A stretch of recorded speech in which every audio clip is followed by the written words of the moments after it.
Welcome to the Philistines, the podcast where we discuss all things movies. Join us as we dive deep into the latest releases, revisit classic films, and explore the art of cinema. Whether you're a film fanatic or just love a good flick, we've got you covered. From Hollywood blockbusters to indie gems, we'll be breaking down the storytelling, cinematography, and everything in between. So grab some popcorn, sit back, and get ready for some cinematic magic. If you like what you hear, please consider subscribing to our Patreon at patreon.com/Philistines. We offer tiers at the $1, $5, and $20 level, where the $5 tier grants the ability to request films for future episodes. This is the Philistines, where movies are more than just entertainment, they're an experience.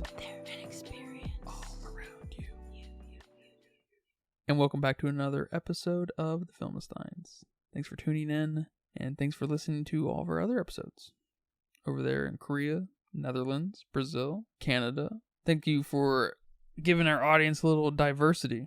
Thank you, diverse people. God knows we need more diversity in the United States, at least ideologically, right? Ain't that the truth? I am joined today by my very bright friend, Lucy.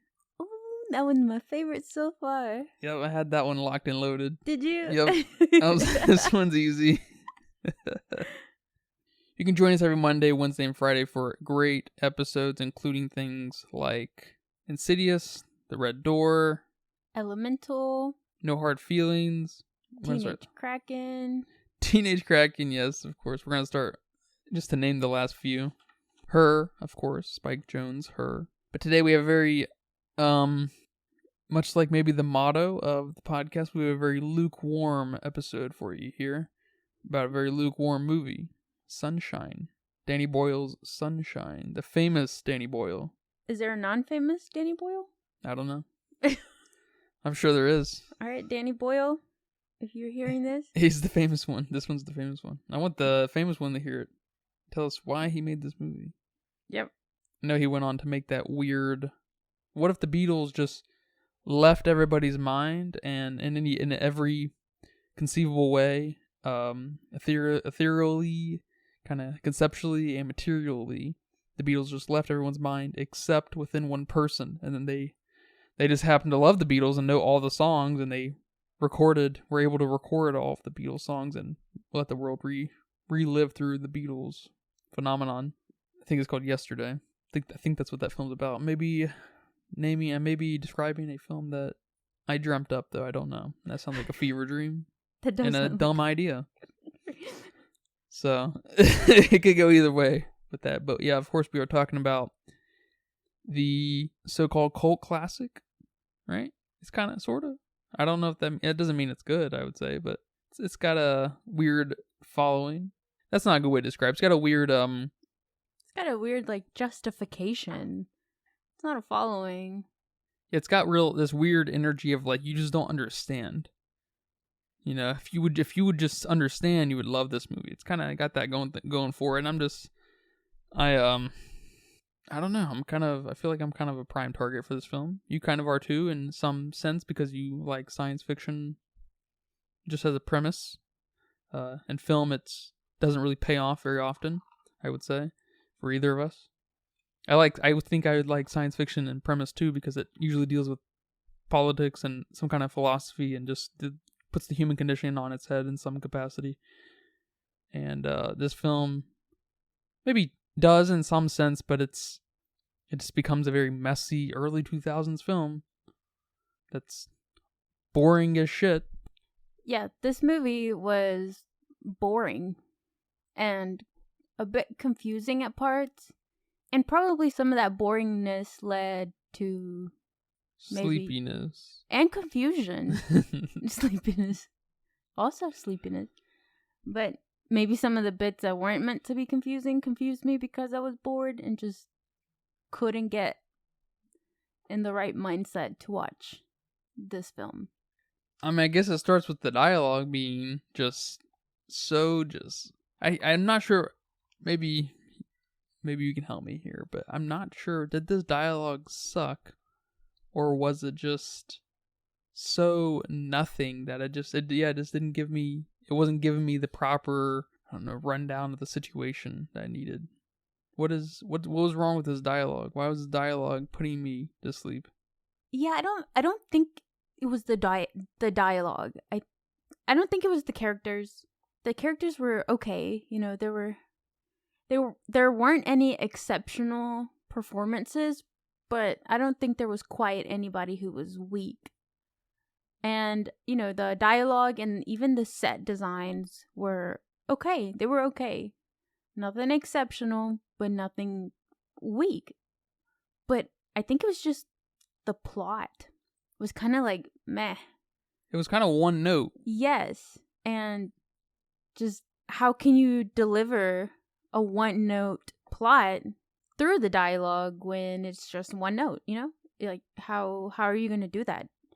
And I think so, you know, there was some thought that went into this film, and based off the wiki page and a little bit of research, they did do the research. They did, you know, hire physicists to work with. For what reason? I'm not sure. Well, I don't know. They did. Yeah, they sure did. Cool.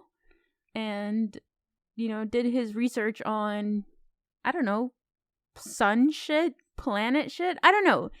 But he seemed like he tried. But it obviously wasn't enough. You obviously didn't take what you learned and just delivered it into the movie. Maybe you spent too much time researching unnecessary physics here. Yeah, we're just on... It's easier said than done, I guess. But we're just on a trajectory towards the sun with a very, you know... That's pretty much the only real kind of physics we have going on here, other than, I guess, the... you know, the conditions of being out in space and being close to the sun, those kinds of small little details. But as far as like the ship and how it and what it's pushing with the payload, I guess, and its protective little mirror thing or large mirror thing, it's very science fiction all of a sudden. So it doesn't really, the physics of it doesn't really matter all that much. Yeah, it doesn't need to make sense. Mechanically, doesn't need to make sense in one lick. Yeah. And then you have this, you know, idea that all of a sudden now you need 2 payloads, 2 bombs for some reason. 2 bombs is going to make it better. I don't know. Yeah, the interest. So what happened? What made them, because maybe I'm just an idiot, but what made them want to go see the first Icarus?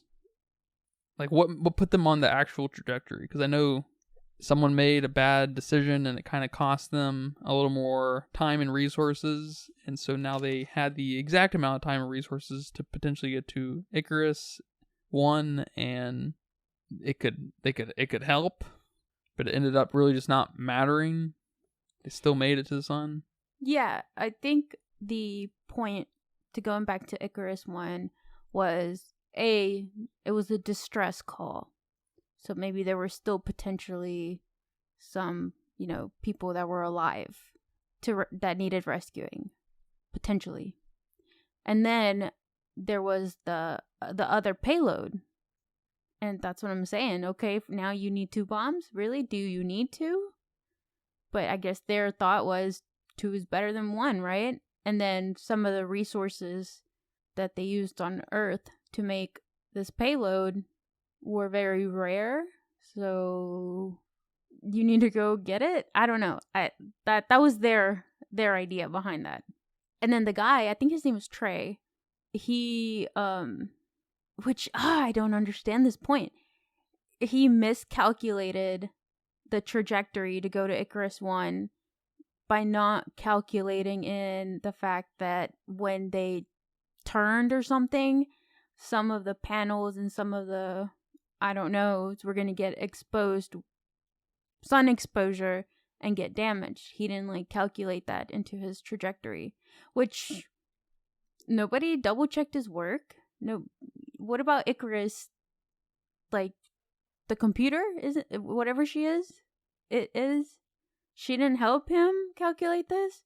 She knew at the end there that there were 5 people aboard the ship, so she knows stuff. She's smart. She's involved, but she didn't tell him, like, hey, don't forget to calculate when you turn that this shit is gonna get damaged over here. Oh, great idea. Or you didn't get the physicist dude to, you know, kind of plan with you here. No, everyone just relied it on one guy. Yeah, when the grunt calculations go bad, when you have an AI type mother computer over it all, it kind of makes it really stupid. I don't like it. Or that the computer is the bad guy. Yeah, okay, yeah. If you would have gone there, that would have made sense. That would have made a lot of sense. They couldn't go down that route, though. But no, they didn't go down that route. Because I think Danny Boyle referenced, or I should say, I think Danny Boyle cited Stanley Kubrick's 2001: A Space Odyssey as being a major inspiration for this film, and okay, which is just another one of those things where it's just what film we were going hard on, where they referenced some of the greats and Teenage Kraken. I think so. I think it was Teenage Kraken. Yep. It's just, this movie's not as bad as Teenage Kraken by any stretch of the imagination, but it's a little bit icky when you say stuff like that, when your movie is it's just not even, like, it's just not very good. Like, you know, if it was okay, if it was like pretty good, I mean, I wouldn't have a problem with that at all. I guess I don't really have a problem with it now. I don't really give a fuck, but it's just, it feels like you're a little, I guess that's like by definition kind of pretentious, right? Like yes. You're trying to feed this further narrative. You're trying to further this narrative that 2001: A Space Odyssey kind of initiated or kind of helped feed in the beginning. Not literally contextually, but just like in an artistic sense. But your craft, your direction is not on the same level, and so like it's not even. You're kind of embarrassing yourself bringing Stanley Kubrick into the fold, or Scott Ridley, or Ridley Scott, excuse me. I always mix the two, his first and last name up. I don't know why. It's weird. You get a weird feeling when people do that? Yeah, it's almost like when... I bring that up because in 2001: A Space Odyssey, the AI goes bad.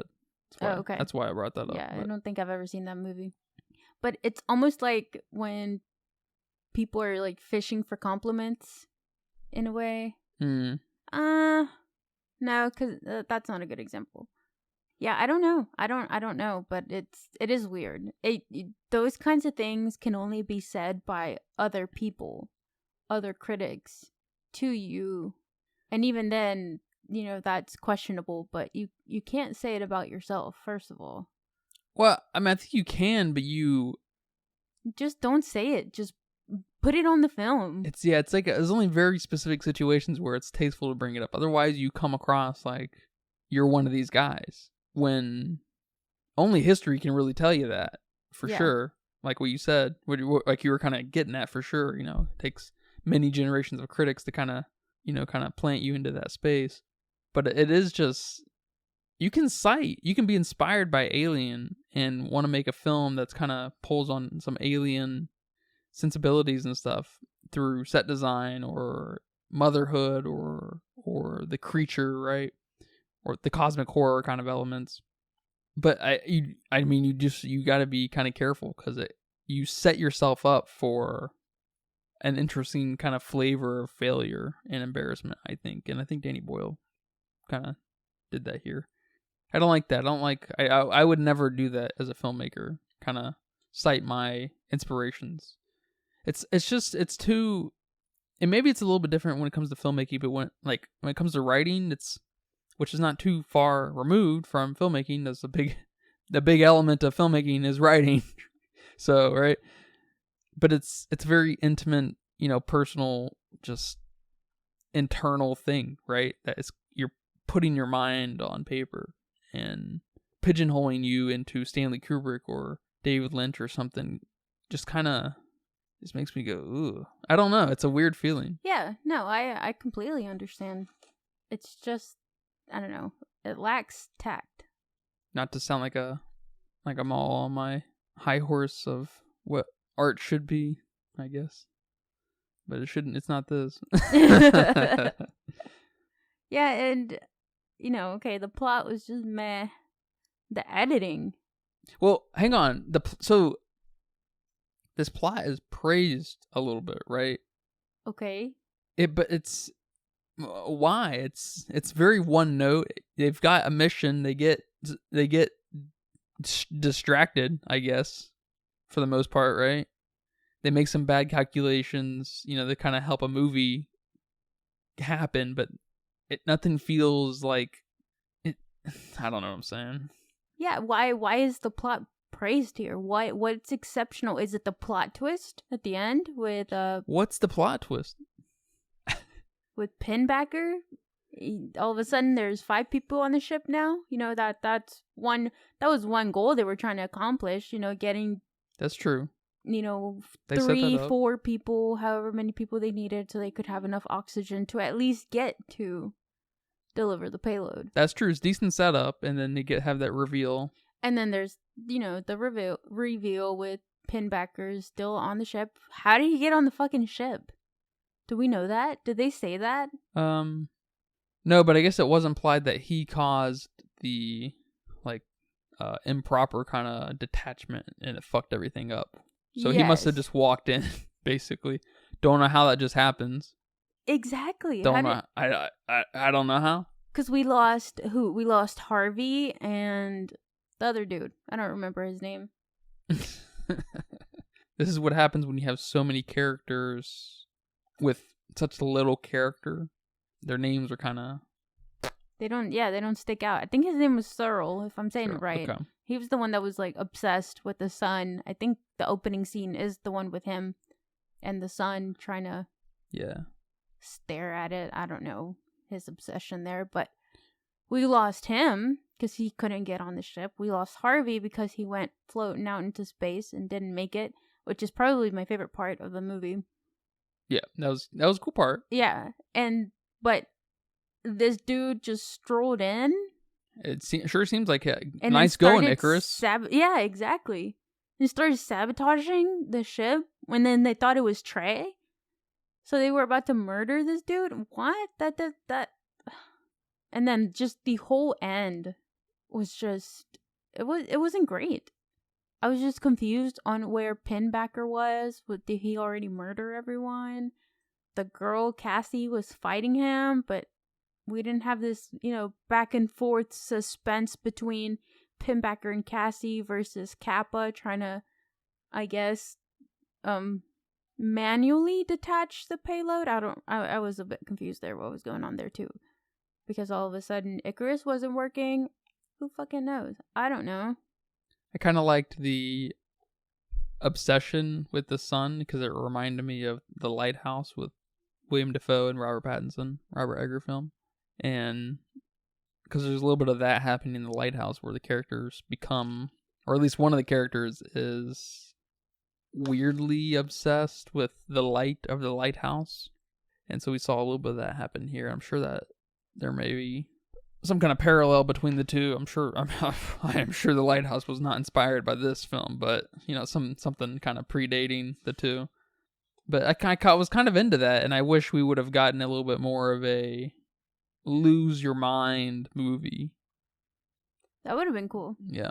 I think that would have gone better. I wish the movie was on Icarus 1 instead of Icarus 2. And then Icarus 2 eventually shows up, but we're still, Icarus 1 is our main character.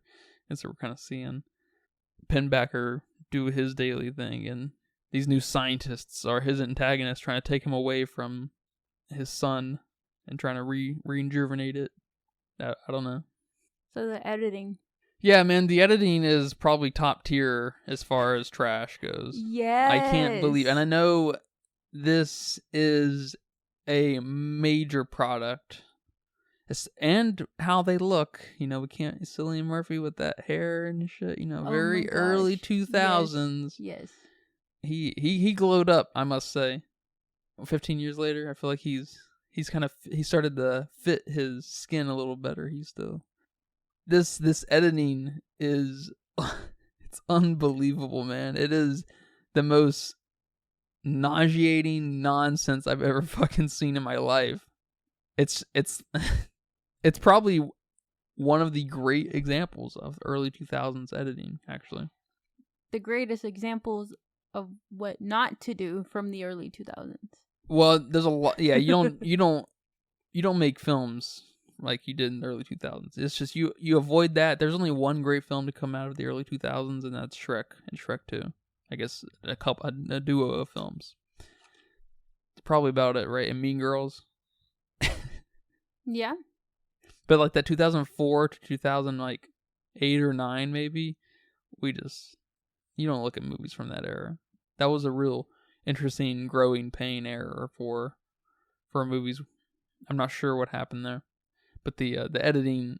See, when you hear about things like Bohemian Rhapsody winning an Oscar for best editing, you just have to think, wow, the people who voted on this must have all formed their idea of what good editing looks like from the late aughts, 2004 to 2008-9 kind of, because it's trash. It's so bad. I don't know how this is acceptable, how this was acceptable, how it still continues to be in small little ways. Even a chaotic, claustrophobic film like Ambulance, the new Michael Bay film, where they're in an ambulance, almost the entire film is less chaotic than this editing. We're in the ambulance, how big's an ambulance? What, maybe 10 by 6 feet? Yeah. It's a small little space, and you'd expect quick editing or quick cuts and just weird, just a fucking mess inside the ambulance. But man, that film is infinitely better edited than this film. And then we had a whole motherfucking like space cabinet, Yeah. We had like a fucking mansion of us, it's a big place. It's a spaceship, it's nice and which is nice. It's definitely the best part of the film, probably, right? Yep. And in the even though it's a one note premise, the premise isn't completely terrible. Trying to kind of reinvigorate the sun. It's fun, but you need a little bit more. We're missing the character study. I feel like it's kind of an important part of a lot of sci-fi, and I know I read somewhere on the Wikipedia or something that there's some kind of balance of science and faith happening here. And if you look at the Wikipedia, it separates physics and science, which is fucking weird. Physics is the ultimate science, first and foremost. All right, everything else is fucking derivative. But how do you stand by a balance of science and faith when your faith-based people are off their fucking chain? One's murdering people. The main dogmatic motherfucker is murdering people. I can't. Okay, I'm not on his side. Yep. He's killing random people. He doesn't even know these people, for one. It's just a game, you know? It's implied that he sabotaged the first ship, right? Icarus 1? Is it? I thought so. I'm not sure. Yeah, I guess, I don't know. But I thought it was, and he started murdering them. If it is him who sabotaged them. That's where it started. Yeah, I'm not. Yeah. I wish we could have, because you can't have this balance of science and faith without having extreme amounts of character. Because science and faith are both products of human beings, right? Especially the faith, right? We can't have our stories and our Aesop fables without human beings there to tell them. Science, of course, is just a modeling system of the natural world, right? But you can't have your model without humans to do the work. And so we're missing an important piece to the puzzle, I feel like, here. And it may just be a personal problem with this film, I guess, but I almost feel like there's a blueprint of a movie here, but we're missing the other half, you know? We've got an outline, we've got an outline of every other kind of point, and we forgot that there's humans on board, and that there's it's a mission that's going on here. Yeah. Because there's something here I like about it, but it's kind of a frustrating film to get through, and boring as shit, no doubt. Yeah, I agree with you there. There's something there that I like. I just can't put my finger on it. And, not to mention the editing was awful. What was up with those images that would just kind of, it was like random images of the cast. or the crew, I guess. It was like Exorcist style. Yeah, and it was just flashing. Like, what am I supposed to be feeling with these images? Know. I'm just confused. I don't think I'm supposed to be feeling confusion. And then the pacing of this film wasn't great. The score and the Foley, like, it was bad. What was up with the sound of I think it was the distress call sound. It didn't make me feel distressed. It made me feel stressed that it was so bad, but just sounds that, the spaceship would make, or that certain things would make, it just didn't go. And again, is that part of the 2000s editing? Man, I gotta say yes for sure. It was such a rough period of time, man. I'm glad we're not trying to do a podcast in those years. Yeah, we wouldn't have much to say besides we'd be talking about older films exclusively. Yeah, some of the films that came out in 2007 close to this film were No Country for Old Men, Zodiac, Ratatouille, Transformers, one of the Harry Potter movies, The Order of the Phoenix, Teenage Mutant Ninja Turtles, Resident Evil Extinction. Extinction, okay. Yeah, Extinction, sorry. Extension. Yeah. Resident Evil Extension. Although that'd that's be the cool. next one. Yeah, that's the next one. The Simpsons movie, did I say that? Ah, the Simpsons movie. Yeah. I saw that in theaters. I did too. So, That's actually a decent year. Yeah. Yeah, especially No Country for Old Men. It's one of my favorite films. Probably top 5. One day I'll tell you all my top 5. I already know all your top. What are they? Say them. 5. No. I gotta think about it. Oh, okay. I'm sure I know them. That's what I meant to say. So, not too terrible. Not too terrible of a year. And then you come out with this. What happened? At least there wasn't any forced romance down our throats, which I thought there was going to be with Cassie and Kappa. I thought they were going to go somewhere with that, and they didn't. And I'm so glad, because that would have just made this film worse than it was. So good job there. Good call. Yeah, that's a good call.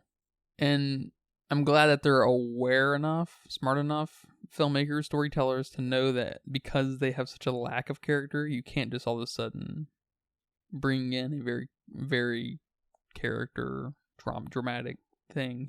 You can't just connect the two. I did see that Danny Boyle wanted, or I guess forced, loosely, the cast to hang out for like 14 months or something like that. And did they? And to do things. Well, I wasn't there, but I missed the invite.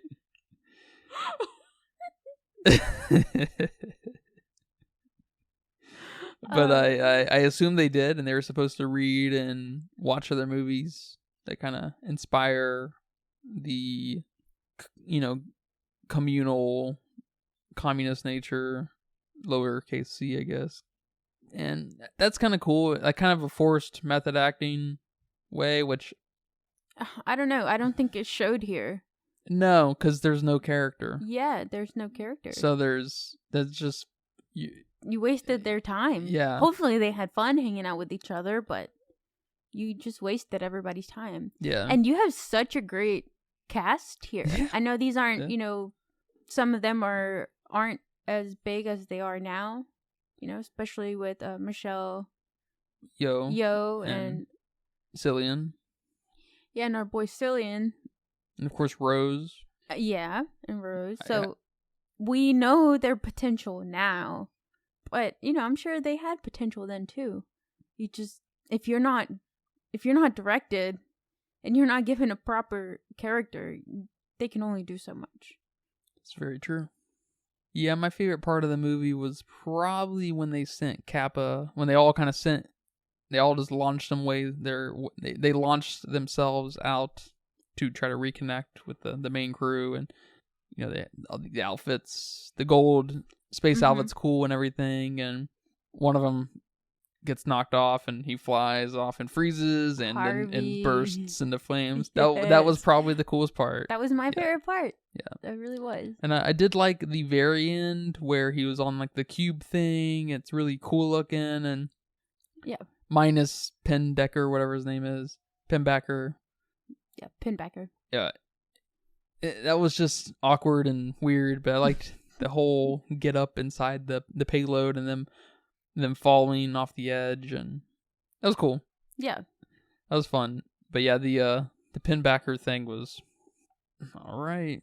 Yeah, like how are you still alive, dude? Like 7 years out there, first of all, in Icarus 1, and then you're burnt. You're crisp.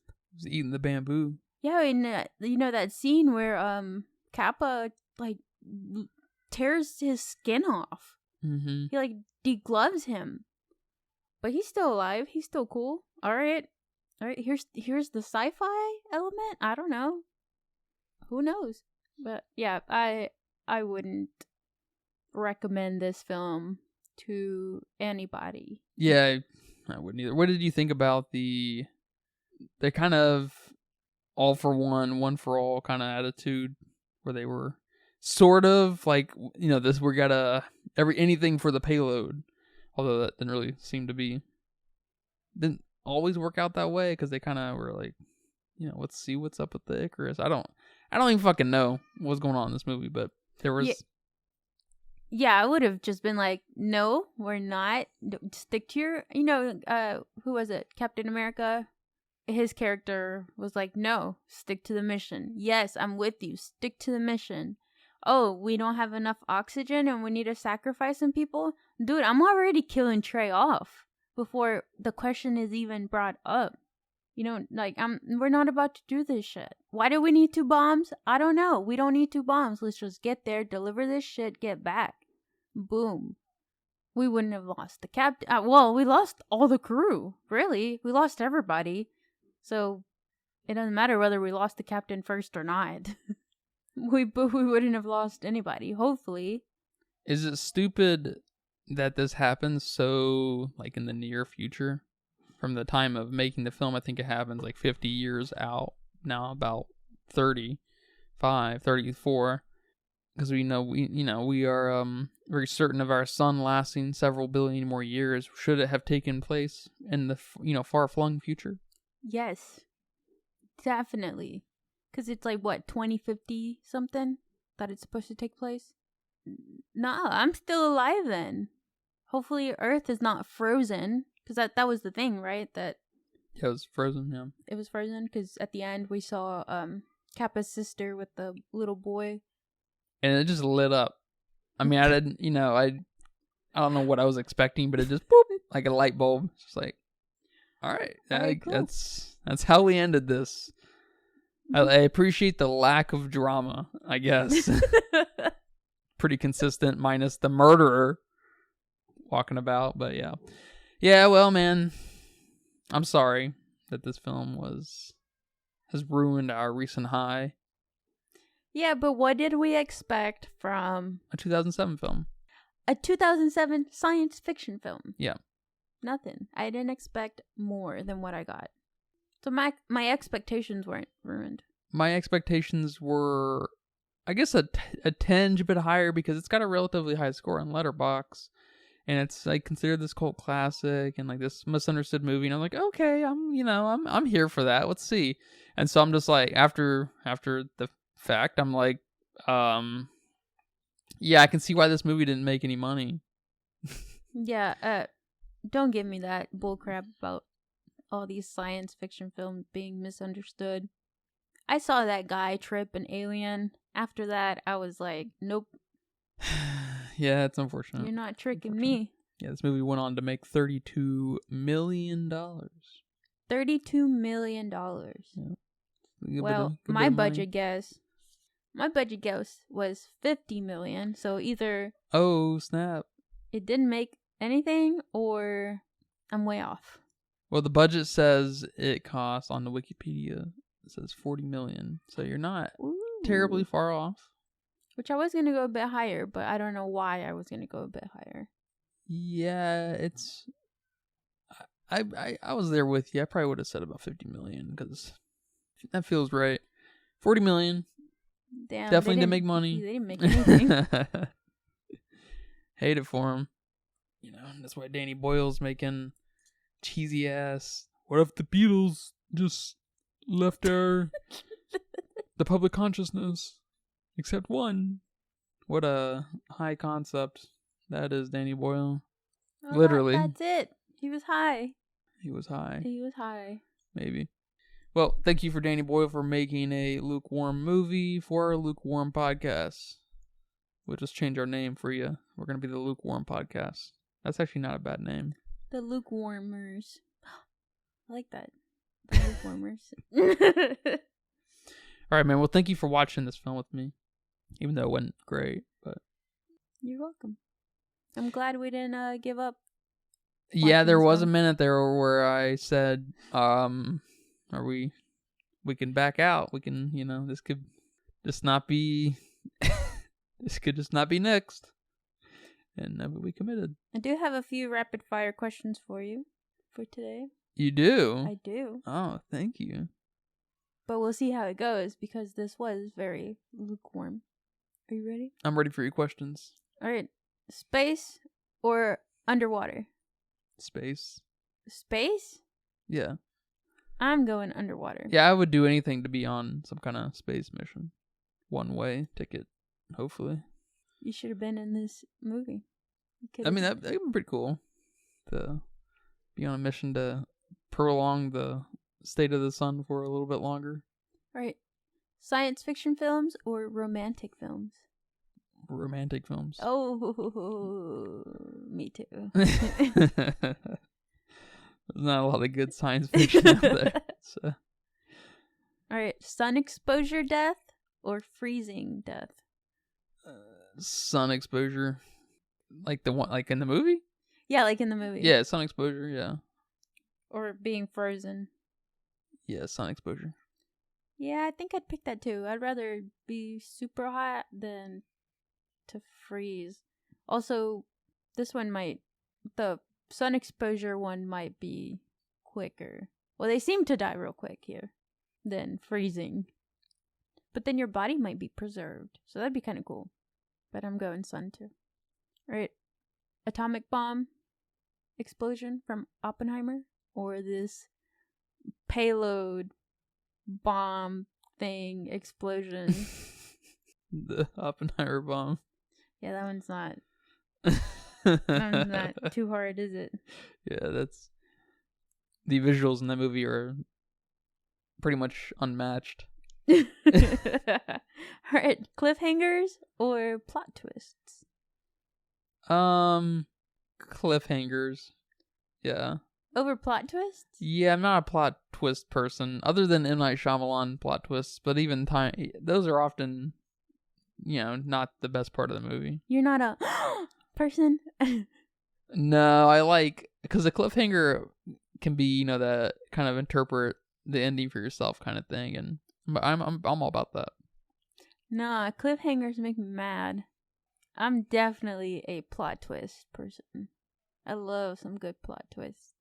I love gasping during plot twists. It's like, oh shit, I was not expecting this. And cliffhangers, maybe I'm still sore on the Across the Spider-Verse cliffhanger there. Nah, fuck them. Alright, well, thank you. Oh, those were good. Thank you for those. You're welcome. And thank you guys for listening to this episode of the Filmistines. We had a mildly fun time talking about this film today. We'll go back to better and greater films soon. We promise. You promise.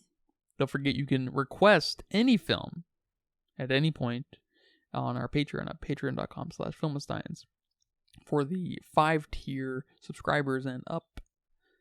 Well, thank you for that. And thank you for leaving nice reviews and comments on social media and each of the podcast platforms. Until next time, take care. Bye-bye. Bye-bye. And that's a wrap for today's episode of the Filmistines. Thanks for tuning in and joining us on our cinematic journey. We hope you enjoyed our discussion and gained some new insights and perspectives in the world of movies.